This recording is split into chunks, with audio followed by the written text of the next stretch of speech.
Welcome to the Walnut Creek Library. I'm Cindy Jordan, and I am on the board of the directors of the Walnut Creek Library Foundation, and I'd like to welcome you to Live from the Library for a special presentation with author Meredith Jaeger, who's here today as she presents her new novel, The Incorrigibles. It's wonderful to welcome Meredith back to the library, as she has twice joined us as a guest author at our annual Authors Gala. The Incorrigibles is Meredith's fourth novel, published just a few weeks ago, and we're thrilled to be part of her book launch.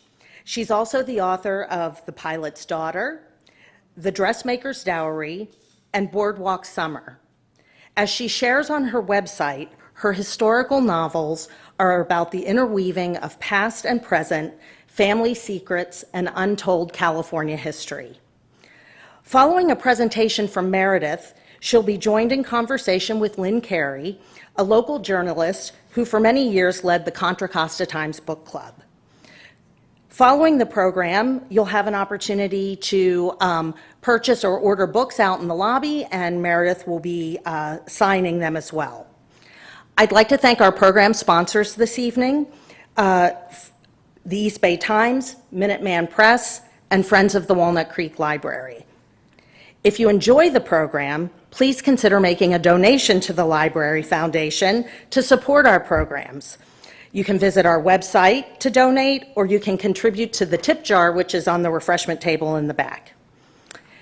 Towards the end of the program, around 7:45 and 7:55, you will hear an announcement about the library closure. You can disregard that. You're not going to be locked into the library overnight. You'll still be able to leave. So just don't be worried when you hear that announcement.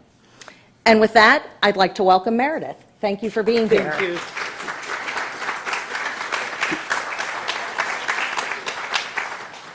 Thank you so much, everyone, for coming. It is a pleasure to be back here. This is definitely the most beautiful library that I have been to in the Bay Area, and I'm very happy to be here. And I also want to say a big thank you to Orinda Books for selling copies. We love our local independent bookstores, and it's important to support them, so I'm happy to be signing books after the presentation. All right, this presentation is going to be a behind the book journey into the past, so I will tell you about the real people and places that informed my new novel, The Incorrigibles. And so we are going to start in 1972, San Francisco, with Judy. So this novel begins with Judy in 1972. She is a traditional housewife who married right out of college. And at the start of the novel, she's leaving her controlling, emotionally abusive husband. She rents a flat south of Market Street, not really knowing much about the neighborhood, but she knows she needs a fresh start and that she has given up her passion for photography in her marriage and forgotten who she is and what her desires are. So this photograph here is of Janet Delaney, who is the Bay Area photographer who inspired me and who inspired the character Judy in this novel. Janet Delaney lived south of Market Street a little bit later than Judy did. She moved there as a graduate student in 1978, and she lived on Langton Street. This is a photo of her in her darkroom on Langton Street. And I just love how photographs can capture a moment in time and truly show the differences of what's transpired. I love cities that hold layers of the past, like San Francisco. And so I'm going to go ahead and show you the first photograph of Janet's that inspired me and gave me goosebumps, and the headline that got me thinking about this novel back in 2015. So back in 2015, I was just scrolling the internet, as I do, and I saw this article in Wired that said, "Nostalgic photos of SF show the city before gentrification." For whatever reason, I had a visceral reaction to this photograph. I grew up in the East Bay in Berkeley, and I commuted to San Francisco by train for at least 10 years, working south of Market Street for various tech startups. And now you can see Moscone Center is there, Yerba Buena Center, the Museum of Modern Art. In the photo on the right-hand side, you can see St. Patrick's Church, which is still there. And this building here was built, I believe, in 1903. But what drew me to this photograph was just this juxtaposition of the past. You see the old advertisements. I love those. I even follow an account called Ghost Signs, where it's pretty much the signage that used to exist in bygone eras that's still faintly visible on the sides of buildings. So Janet Delaney took this picture on Mission and 3rd in 1980. And redevelopment in San Francisco had begun in the early 50s, but then it really became underway in the 70s. And I think Janet Delaney realized that she was capturing a moment where her neighborhood, south of Market, had been designated as blighted and designated for slum clearance. I will get into this designation later and what it really meant. So she was there for the first wave of gentrification, knew that the original residents were going to be pushed out, and wanted to capture the people who lived there and what life was like before it happened. So I really experienced the second wave of gentrification in 2013, working for this e-commerce startup. I was only 30 and everyone called me grandma because I was the oldest employee in the whole company.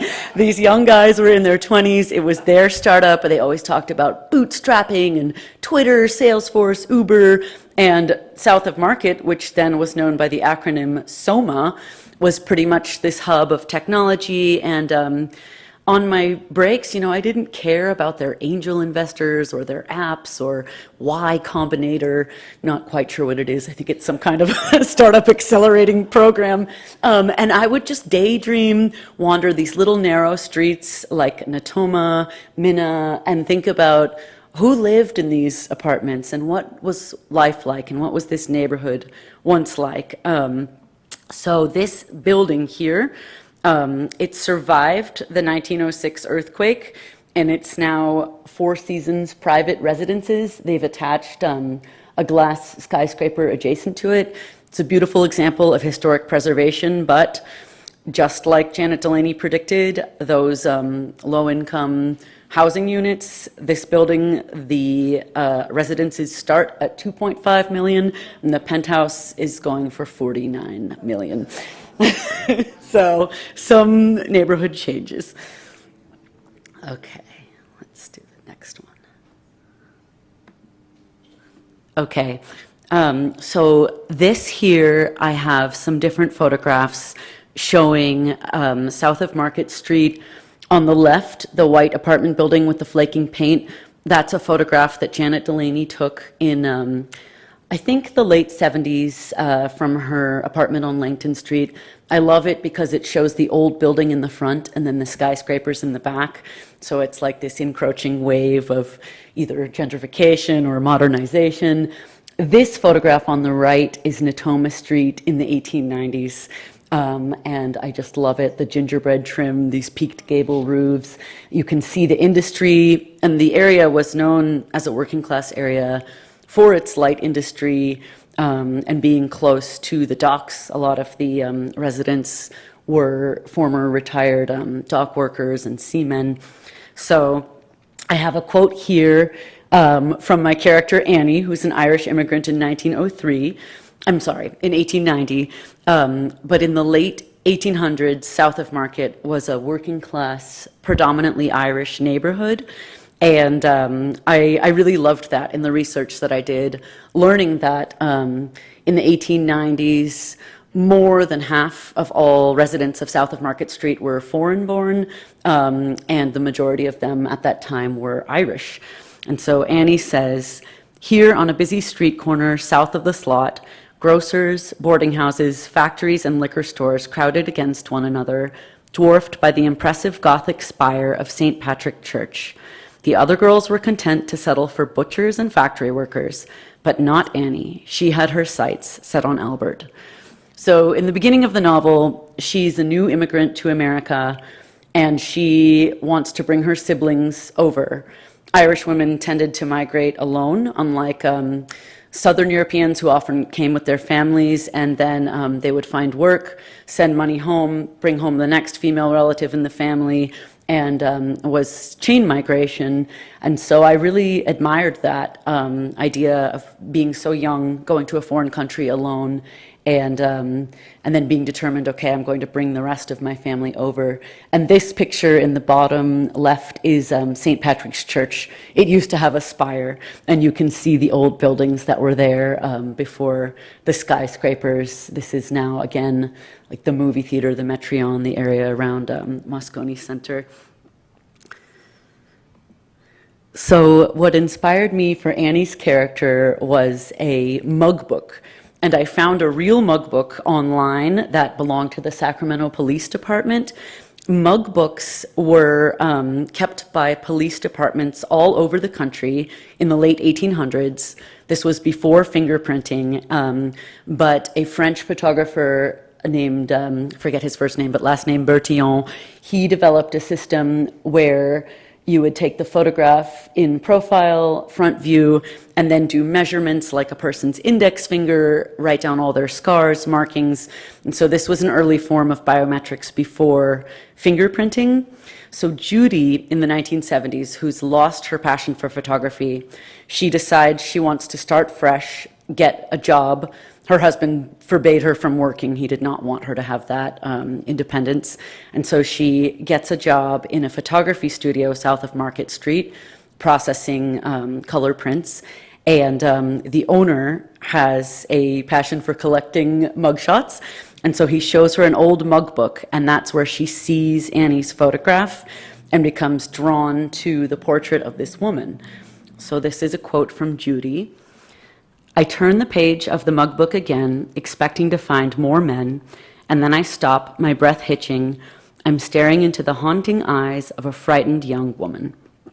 And so this mug book provided everything that Judy needs for her research, which is the address where the person was living, their age, their crime, date of arrest, arresting officers, really lots of information here, country of origin. And on the next slide, this is the real mug book that I used for inspiration. And it's fascinating to see the different ranges in age, in crimes. The woman in the top left is only 24. She was convicted of grand larceny and sentenced to 2 years. The man below her, 23, is in for murder. Another one you can see they wrote dead because after being in for murder, he escaped and then was later found dead. And then this man on the bottom, the older man, was 61 and in for manslaughter. So I really went on a deep dive in this book and found teenagers, the elderly, all ages, races, women, men. It was really fascinating. So one thing that I really love is Victorian architecture. Where I grew up in Berkeley, we have some beautiful examples of Victorian homes. In Alameda, some gorgeous Victorian architecture, and in San Francisco. So I first became aware of Urban Renewal when I would commute to San Francisco, and I loved seeing all the gorgeous Victorians at the West Oakland BART station. But then as the train descends into the tunnel to go through the Transbay Tube, they're completely wiped out on the left-hand side. And there's a big, ugly postal distribution center. It's very brutalist. And I just thought, gosh, it's so ugly, and how did it come to be? And so that's when I realized that city planners in the 60s came up with the term of slum clearance and clearing out blighted neighborhoods. But what it really meant was neighborhoods that were low income and not white, with land that they deemed valuable. And the redevelopment agency used some really dirty tactics to get the people out. But I chose a real house for Annie to work in as a maid. So when the story begins, she is working as a maid for a wealthy family, and the employer's nephew is staying with them. She thinks this man is her ticket to becoming lace curtain Irish instead of shanty Irish, and she thinks he's in love with her. And then she has a very rude awakening that he is not. That's okay, it's on the back of the book, not a spoiler. But I chose this residence on purpose because I wanted to bring attention to a lot of the clearance that happened in the Western Addition. This house, 824 Grove Street, was almost included in the plans of housing that was supposed to be demolished, but at the time, a group of gay men had bought houses on the same block, and they were all white male homeowners, and I read an interview with the owner of the house, who's now passed, but his name was Richard Reutlinger, and he believed that their block was preserved because they were white. He said, as for the gay part, I think the city believes we're a bunch of lonely bachelors. And so I found some information on these men who started what would become known as the Victorian Alliance, where they saw the city of San Francisco and the redevelopment agency just smashing hundreds of these homes with no, thought of historic preservation. And he said, no, we have to save these homes and let's start a neighborhood alliance where we, get together and preserve homes and share contractors and information. And so he was quoted in an article where he says, if a bunch of Auslanders like myself hadn't moved into San Francisco, none of this would be left. Let's see. So yeah, they created a local homeowners group in 1972 to share house restoration ideas, craftspeople, and period products. And so he said the basic native San Franciscans didn't care. And I have a scene in the novel where when Judy reads Annie's arrest record and realizes that this is where she was employed, she decides, well, I want to go see if that house is still standing and if there's anything that I can learn. And so she meets the current owner, who's inspired by this man, and he tells her about the history of his house and his neighborhood. And so the real house was designed for a whiskey baron in 1886, and it is known as the Reutlinger Mansion. So next slide, we can see the devastation and the destruction that was caused in the Fillmore. And the Fillmore used to be a thriving jazz corridor known as the Harlem of the West. But what fascinated me is before it became the Harlem of the West, the Fillmore survived the 1906 earthquake and fire when other parts of San Francisco did not. So when Market Street was leveled, the Fillmore became the new main thoroughfare, and it was pretty racially mixed at that time just because there were still homes standing. And so as time passed through the 20s, this neighborhood was Jewish, it was Japanese, it was black, it was white. And then during World War II, two things happened. The Japanese were interned and torn away from their homes, businesses pushed out of their homes, and then the black workers who came in to work in the dockyards and work in the industry during the war, this was one of the places that they were able to rent. So by the time we get to the 1950s, where the city planners have decided this is a slum, we're going to clear it, a lot of factors were at play. The black residents could not get loans to improve their homes because of racist lending practices. They were redlined and were not able to buy homes in other parts of the city. And so the Housing Act of 1949 pretty much provided federal funds to cities in the name of slum clearance. And so all of these Victorian homes were knocked down to build the Geary Expressway. So anyone who's been to the Fillmore now, you can see it's very modern, like tall skyscrapers, kind of empty. At first, they cleared the side with Japantown and the mall that was called A2, and then they designated the next area as A1, which went all the way to Grove Street, where the home I just showed you was included. They didn't end up including it. But I found an interview with someone who used to live in the Fillmore, and he said, "The Fillmore did not feel blighted to me as a child," said longtime resident Charles Collins. The only way that you can get to the issue of blight is to determine that the people who were living there, largely African American, had low incomes. You have to read into the idea that these beautiful Victorian buildings were also blighted because they were populated by black people. It's amazing to me when you look back at the amount of housing that was removed, and they displaced 10,000 people and wiped out an insane amount of city blocks. I was torn between this picture and an aerial view. I chose this one because I love the Victorian architecture, and this one has the cool Queen Anne Tower. But the aerial view really shows you it was blocks and blocks of housing. And because the tenants were renters, they really couldn't push back against the power of the redevelopment agency. So some were pushed out with dirty tactics, some were bought out for, not enough to move back into the area. And so that was sad. At the time, the city didn't think this is a cultural heritage we should preserve. So back to the Reutlinger mansion. This is the actual interior of 824 Grove Street. So that same man, Richard, he spent so much time preserving the home and then collecting Victoriana. And so this was fabulous for me when writing Annie's chapters, because I would just look at pictures of the house. I'm a very visual learner, and so learning in 1890 that Victorians had a front parlor, a back parlor, a narrow kitchen, they were designed very differently than we design our homes now.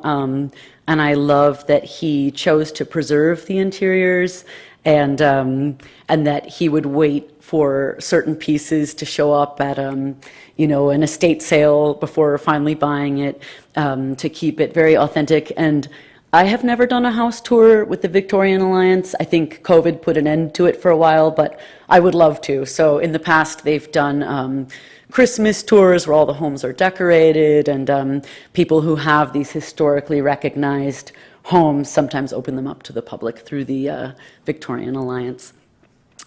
So here's another Annie quote where she's accused of stealing something valuable. And she says, Annie led the officers inside the entryway. As she took them to wait in the front parlor, panic fluttered inside her.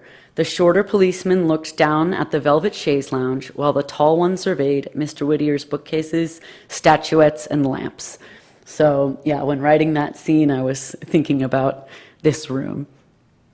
So Annie, after she is wrongfully convicted of stealing, is taken to San Quentin Penitentiary. This is an actual photograph of the women's courtyard in the early 1900s. Thankfully, the Marin History Museum had some really fascinating archives with historic photographs from not 1890, but close enough, like 1900, 1910, of the prison, so I could get an understanding of the layout and where the female prisoners were kept. I had a challenging time doing research because not much is known about the female inmates of San Quentin. This quote is actually taken from a book that I received at the San Quentin Prison Museum. So even the prison museum doesn't have much on the female inmates. It says, little research has been done on the female inmates. So in that book, it was a really sensationalized account of just a few female prisoners saying, they were harlots and they were this and they were that. And I thought, okay, but they were real people, and I need to do some deeper research to find records of who they were. So I did take some artistic liberty. Some of these people I'm going to show you are the real women who would have been incarcerated with Annie at that time. And others, I played with the time frame a little bit because they were too interesting not to include. So I will get to them. The first prisoner was the infamous Mary Vaughan. This woman was arrested in 1887 for murder and sentenced to life in prison. In an article from 1888, and none of these articles were kind, they called all the 40-year-old inmates, and mind you, I'm going to turn 42, hideous old crones. So I took a little bit of offense to that. And I believe Mary was probably 39 or 40, but they said she was a very large woman weighing close to 200 pounds and powerful in accordance. And so I read a newspaper article that said she had attempted to murder the prison matron And this really happened. And so they said she had blackened both the matron's eyes and disfigured her horribly. And so she, I think, was romantically involved with an Australian tourist. They said she, drained him of his savings, but it wasn't enough. And when he was boarding the boat home to his native Australia to see his wife and his daughter, that's when she jealously shot him on the dock. So there is Mary. And you'll have to read the novel to see if she was successful in murdering the matron. Bessie Barclay was imprisoned in San Quentin in 1909. So she would not have been there at the same time as Annie, but I loved Bessie's story. I was so inspired by her. Bessie, she was the daughter of a prominent attorney, and she found out she was adopted. And as a teenager, she found life for women in the early 1900s stifling, and she wanted the freedom that she would have been allowed as a boy. And so she would steal men's clothing, and she would work, and she would earn men's wages. And so this girl, as a 16-year-old, she worked on the roads, smoothing out the asphalt. She worked here. This is a newspaper drawing of her when she was working as a bellhop. She went to Arizona. She worked as a cow puncher, which is, I think, something like a cowhand. And then she worked on an ocean steamer as a mess boy. And so part of the reason I chose the title, The Incorrigibles, is because her parents placed her in a detention home for incorrigibles when she was young. And she's one of the first friends that Annie makes in prison. And yeah, she was told that she had a mania and is quoted as saying, "I have no mania. It's a boy's life and a boy's opportunities that I want." So I think Bessie deserves her own book, honestly. Maybe someone else will write it where she gets to be the main character. Ada was another murderer, 24, sentenced to life. And you can see they did not treat her kindly in the newspaper. The San Francisco Call writes, "The wretched woman who so barbarously murdered her husband, the unhappy wretch was securely pinioned in a straitjacket in which she passed the night." So Ada also makes an appearance in the novel because she sets her cell on fire. And this was very dangerous. And she claimed at the time that she was under hypnosis from another prisoner, Mary Martin, who was also a real San Quentin inmate. And next we have Julia Ryan. Julia was nonviolent. This woman's story is sad. She was 52.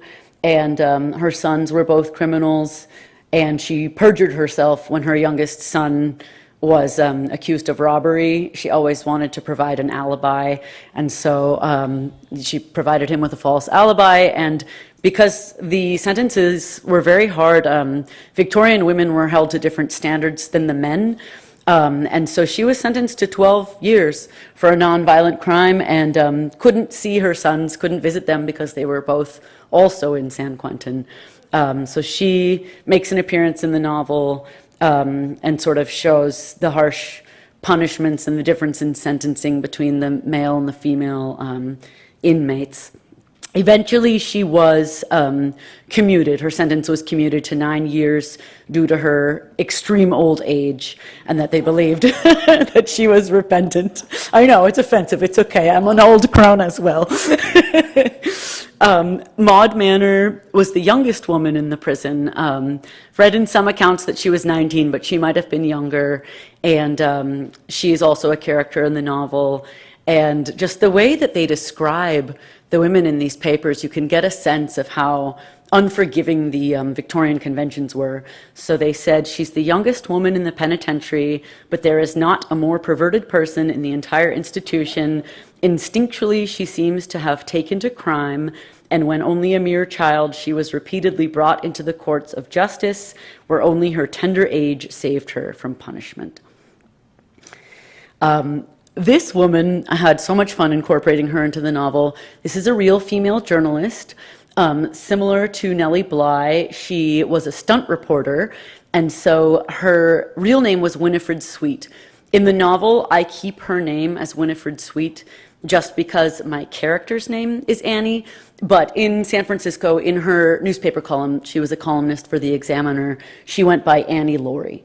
And so for almost 50 years, she wrote under the pen name Annie Laurie, and she, one of the first things she did as a reporter, I think she was assigned what was considered women's coverage, some flower show, and she didn't want to do that. And so in 1890, she fainted in the street to expose the city's poor emergency services, and then exposed the rough handling, how unsympathetic the emergency workers were, and I think they put her in either a cart or a hearse because they didn't have any form of ambulance back then.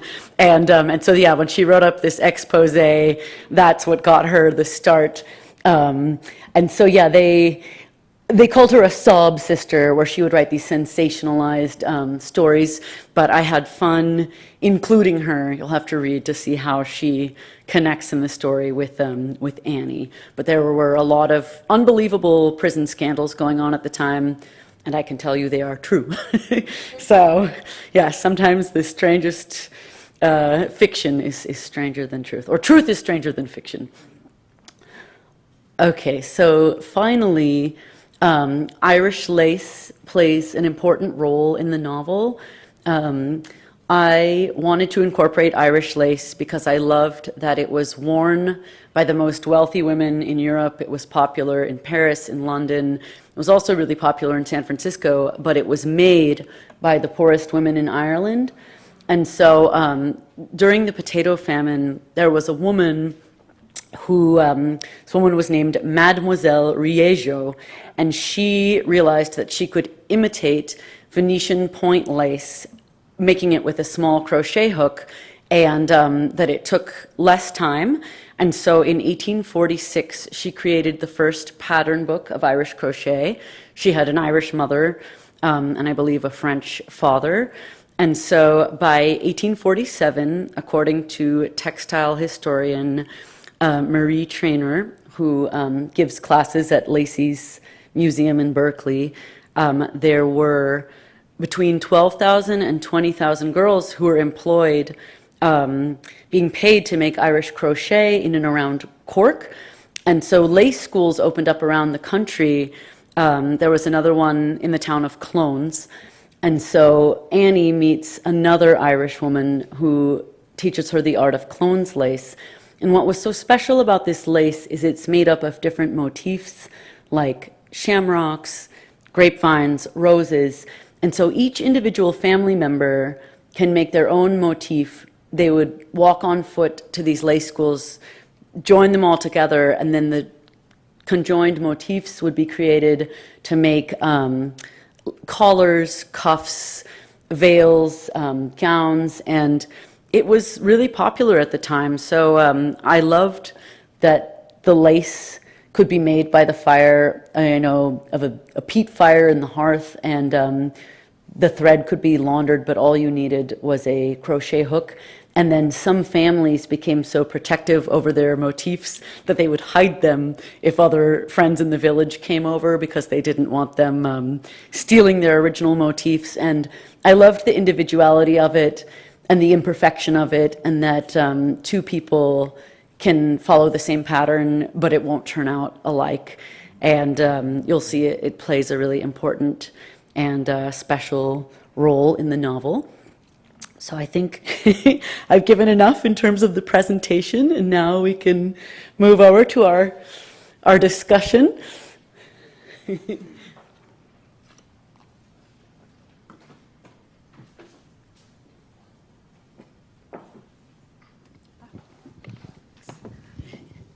Hi, everybody. First of all, did you try crocheting? No. Okay. My cousins, I have a few cousins who are wonderful at crochet, but I just watched a lot of YouTube tutorials because everything's available on YouTube, and was in awe of the skill and would replay them to describe it, but no. I kept trying to visualize it when I was reading the book. I've never tried it, obviously. It's just one piece of thread and a hook. Yeah. Incredible. It was a really interesting. The history in this book was fascinating to me because in the 70s, I was in San Francisco hanging out at Hamburger Mary's. Yes. And yes, the Stud. Anybody else been to the Stud? Yay. And I loved reading about all of that, but there was so much I did not know. Like the Fillmore, I lived a couple blocks away from all of that and did not know the history of the Fillmore. Yeah, I think many people don't. A similar thing happened in West Oakland, which I learned when trying to figure out where the ugly postal distribution center came from, where 7th Street was also a Harlem of the West and a jazz corridor, and then city planners said, let's cut this off from downtown Oakland with the freeway, let's run BART right down the street, so no more jazz businesses. And then they had said, oh, don't worry, we'll employ you at this postal distribution center. And then, surprise, surprise, did not. So, yes. It was a little shocking. I'm curious about why you chose 1889, 1890, and 1972. I'm especially curious about the 1972 part. Is it because of all of what they were doing to the south of Market with the homeless, or making homeless people? It was, well, the 1890s, I like the Gilded Age because this was a time of great wealth disparity, and I wanted to show, you know, two sides of the city. Annie's employers who live in a mansion, and then Annie, who's a working class immigrant who lives south of Market Street. The 70s, my choice was mostly because of Janet Delaney's photographs, but once I began to research south of Market and how that area was designated as blighted. And unlike the Fillmore, south of Market, the residents were predominantly white, older men who lived alone, who had worked in the shipyards and then had retired on their pensions. And these single residency hotels enabled them to live for $30 a month and have places to get their hair cut and to eat cheaply. They loved the community. So I read a book called City for Sale by Chester Hartman, which documents the entire role. There's a neighborhood organization I didn't mention in the presentation called TOR, Tenants and Owners in Opposition to Redevelopment.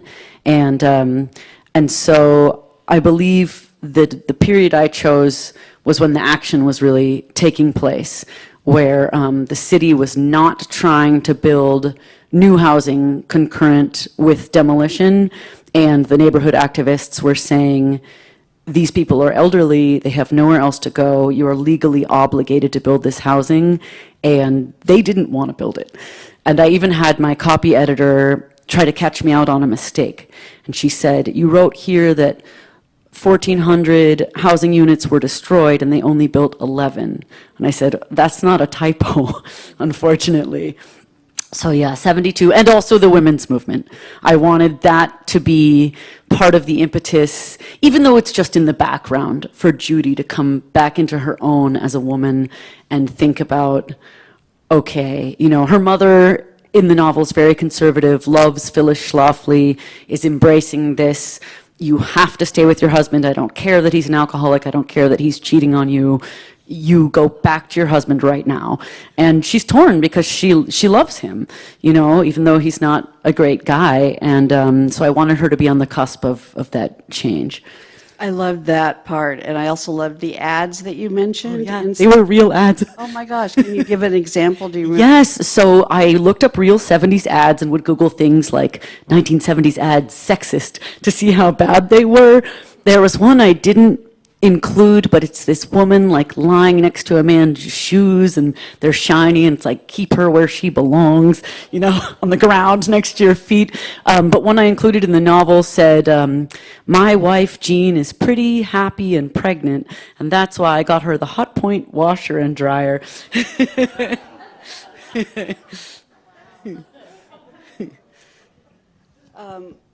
You write about the people in the south of the Slot, they called it then, south of Market now, with such compassion.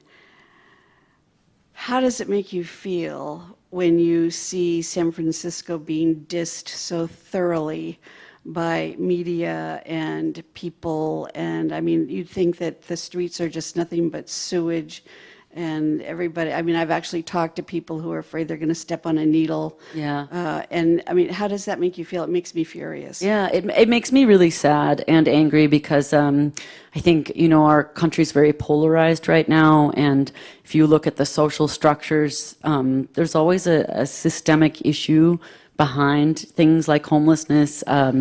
In smaller countries, Northern European countries, they, I think, have a better sense of community. In terms of incarceration, they treat prisoners like people. And there's, some sad memes online where is this a San Francisco apartment or is this a Nordic prison? And you really can't tell because in the Nordic prison, it's just beautiful, nice furniture, good light. So yeah, I think, the opioid epidemic is a completely different issue with incredible books that address that. I just finished Demon Copperhead by Barbara Kingsolver, and she really goes into the opioid epidemic and how it was started.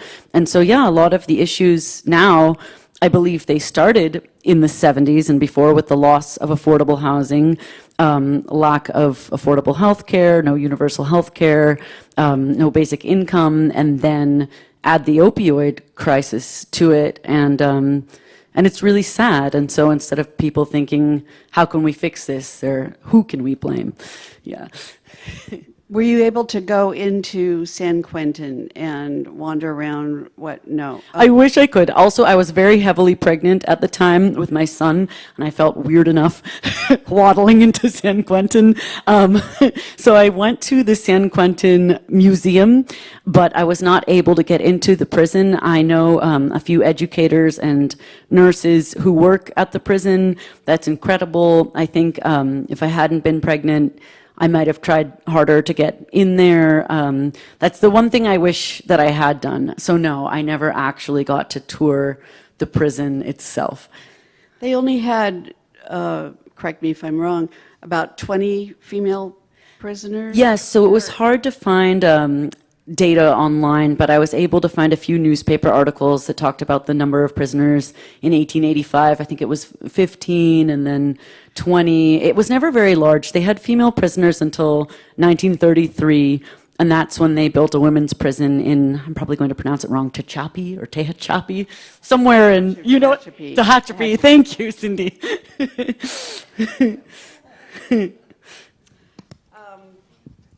I don't know how long you've been a writer, and are you a photographer also? No, I love photography because it's another art form, and I, like Judy, admire Dorothea Lange's photographs because you can tell a story, raise awareness about social issues without any words.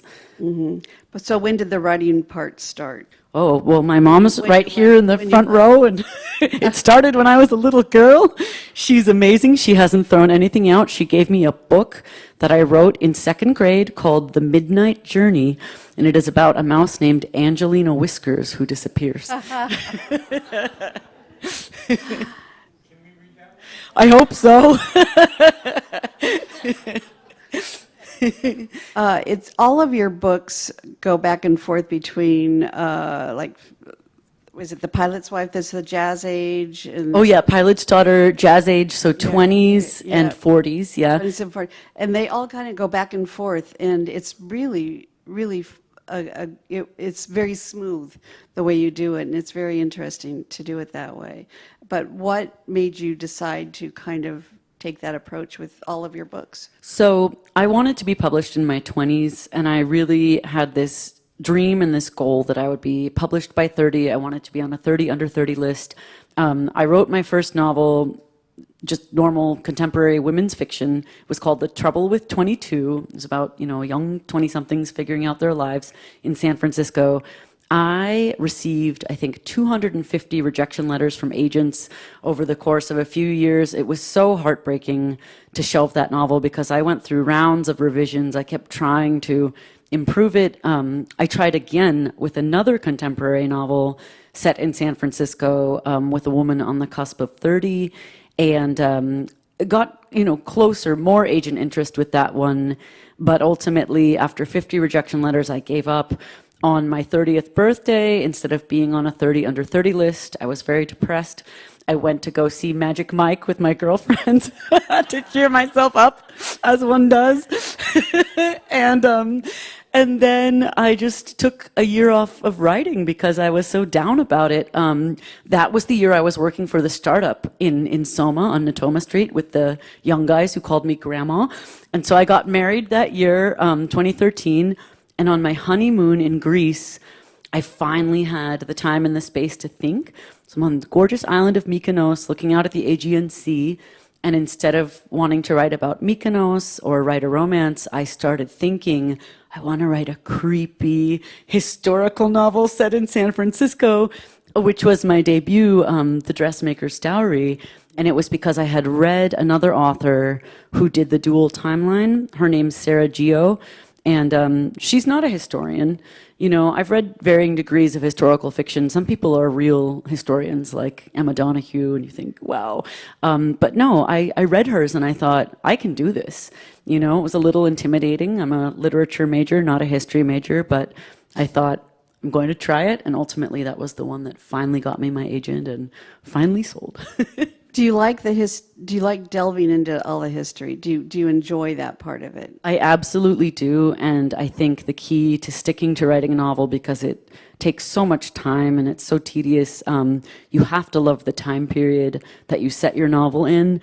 And so World War II has been really popular for a while, but that's not my personal interest.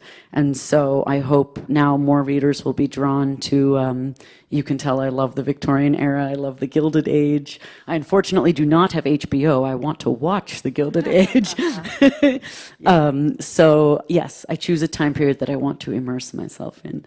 So when you read for fun, what do you like to read? I love to read domestic suspense. I recently was lucky enough to receive a review in the LA Times, which was huge for me.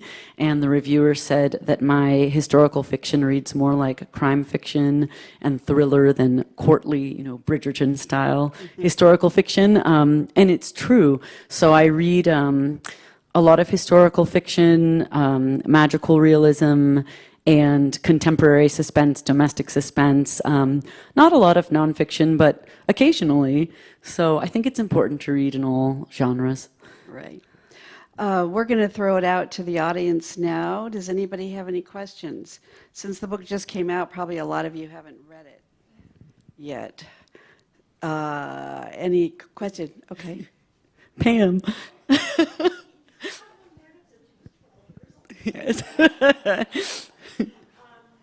I really enjoyed this book, and to me, it was your best capturing of not only the research of the time and the place and the politics and all that, but really capturing the women of both times. I'm getting goosebumps. Oh, thank you. Yes, you had not just the history, but the social history that seemed very real in both eras. Thank you so much. And I have to tell everyone, I used Pam as a resource. Pam is a genealogist, and I had to ask her, how did people do genealogy before the internet? So she helped me so much with Judy's research, what Judy would have done. I mean, I grew up before the internet, but I was still a kid. So in the 90s, I was, using the encyclopedia to write about famous people. Here's a female prisoner who isn't famous. And I thought, okay, you can't just look up census records online. So Pam was my resource. Well done. That was very interesting to me. And you wrote it in such a way that it wasn't, drudgery to read it all. It was great. And your descriptions, just walking down the street, either Judy or Annie, walking down the street, describing everything, I felt like I was there because I have been there, as in so much of the San Francisco that you described. Anybody else? Yes, orange shirt. I'm going to take your microphone so we can all hear the Oh, question. so the question. Okay.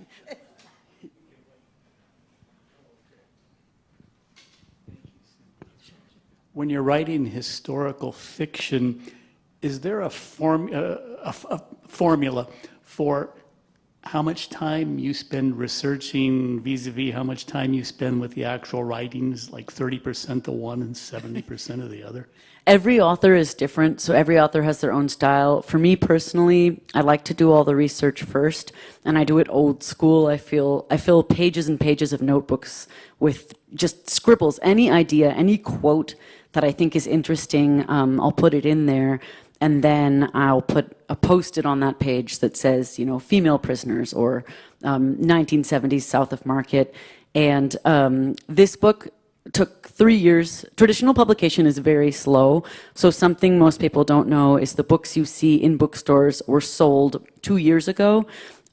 So I pitched the idea to my editor in 2021, immediately began the research, then was pregnant in 2022, wanted to finish the first draft before giving birth to my son, didn't finish, and then was stuck writing the remainder of this novel on no sleep with a newborn. So I think when I did not have kids and I was working full time, it was actually easier to do the research and the writing. And I get a question often, do I get writer's block? And I say, I can't afford it. If I'm paying a sitter $30 an hour, I don't care if I didn't sleep at all, you better believe. I'm working. So yes, I think it's so easy to go down rabbit holes with research. It's so fun, but at some point you have to cut yourself off and say, I'm on deadline and I need to write this book.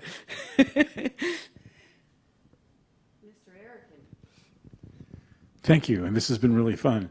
So my question is, my mentor ran the music at the Fillmore, and you were talking about the Fillmore a century earlier. Could you tell me, was there anything like that in the Fillmore back then that led to what happened years later? You mean like a music venue or? Music or art or just something, was there something that, something that led to the Fillmore? Oh, yeah, it was the earthquake. Yeah, it was the 1906 earthquake. So I really do believe that when Market Street was destroyed, when the majority of the city was leveled by the earthquake and fire, it created this exodus to the Fillmore, and that's when the neighborhood became really racially integrated. And I did do a little bit of research for the other book, The Pilot's Daughter, about World War II, and there used to be these gorgeous arches there that then were melted down for scrap metal in the 40s. But if you look at old pictures, they were all lit up, and they advertised the Fillmore. And so, I think that after the 1906 earthquake, as the city was rebuilding, that is probably when the Fillmore got its start as the new, safe place that wasn't completely devastated and leveled, and people could still go out to eat and, go shopping. I'm just curious, in your writing process, when you, in most of your novels, since you do cover, like, you go back and forth between time periods, do you tend to sort of write one story in one time period and then the other and then weave it together? Or do you, when you're writing it, do you go back? That is such a good question. I think it would be so hard if I wove it. So I have a favorite craft book. There's a woman from Santa Cruz named Martha Alderson, and she wrote a book called The Plot Whisperer, and she breaks down plot into 4 energetic markers. So at the quarter mark, you have the end of the beginning, where the character leaves their known world and enters a new world. At the halfway mark, it's the point of no return, where they have to face a death of who they were and step into who they're going to become. At the 75% mark, it's the climax, the highest level of action. And so this has really worked for me. The first book, Dressmaker's Dowry, I actually had a big piece of like bulletin board paper, and I put Post-its and I drew 2 lines because I was very daunted by the 2 stories, and so I had different color Post-its for each character. Okay, she's doing this, because each one of them needed to go through those steps. If one character is not also having, a crisis, then that part of the story falls flat. And I've even done author events where people have said, oh, dual narrative, the modern story only exists as a frame for the story in the past. It's not even necessary. And I think it's important to make that modern story interesting. In this case, with the 70s being modern, I take it as such a compliment when people tell me they like Judy's story, because on the whole, I think readers tend to like the historical story more because the stakes are higher. But I always write them concurrently. I write the entire book in order. It's hard, but I just like to see the progress. And so I'm at the 20% mark. It's like, okay, keep going to the halfway mark. And yes, I try to make them each around 80,000 words, which ends up being a 300 plus page book. And I'm sure there are possibly other authors who write them separately, but I can't imagine how hard it would be to put that puzzle together again.